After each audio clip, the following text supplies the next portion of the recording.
Hello everyone. Previous video के concept को आगे बढ़ाते हैं और अब ये समझते हैं कि रेस्पिरेटरी एसिडोसिस क्या है और रेस्पिरेटरी एल्कलोसिस क्या है। इस कंसेप्ट को समझने से पहले हमारे दिमाग में दो पॉइंट्स क्लियर होने चाहिए। पहला तो ये कि जब भी हम लोग रेस्पिरेशन की बात करेंगे तो हमारे दिमाग में CO2 क्लिक होनी चाहिए, और दूसरी सबसे इम्पॉर्टेंट बात जो हमें एज्यूम करनी है वो सिर्फ इतनी सी है कि CO2 एसिडिक नेचर का होता है। ये हमें सिर्फ एज्यूम करना है। अब पहली कंडीशन है रेस्पिरेटरी एसिडोसिस।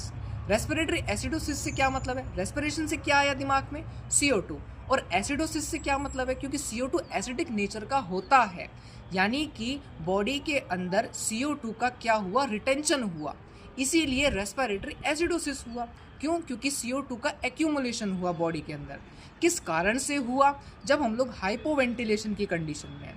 हाइपोवेंटिलेशन से in the sense respiratory disorders. Respiratory disorders मतलब COPD, asthma, pneumonia, tuberculosis, pneumothorax, bronchiectasis, atelectasis और भी बहुत सारी ऐसे रेस्पिरेटरी डिसऑर्डर्स हैं। दूसरी सबसे इंपॉर्टेंट बात, रेस्पिरेटरी एल्कलोसिस को समझते हैं। रेस्पिरेटरी एल्कलोसिस से क्या मतलब है? रेस्पिरेशन से मतलब आया CO2 का। एल्कलोसिस क्या है? बेस की तरह काम कर रहा है, यानी कि CO2 का बॉडी में लेवल कम हुआ, क्योंकि CO2 तो एसिडिक नेचर का है। समझने वाली बात यह है कि रेस्पिरेटरी एल्कलोसिस जो है वो हाइपर वेंटिलेशन की कंडीशन में होगा, जब बॉडी से CO2 बाहर निकले, एक्सेसिव लॉस हो जाए जब किसका? CO2 का। कौन से ऐसे कंडीशंस हैं? सबसे इंपॉर्टेंट जो है वो है प्रोलॉन्ग टाइम तक मैकेनिकल वेंटिलेशन पर किसी पेशेंट को रखना।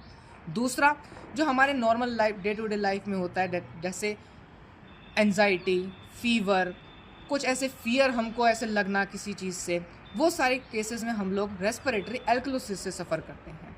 सो नेक्स्ट वीडियो में हम लोग बात करेंगे मेटाबॉलिक एसिडोसिस और मेटाबॉलिक एल्कलोसिस की। Keep watching. Thank you very much.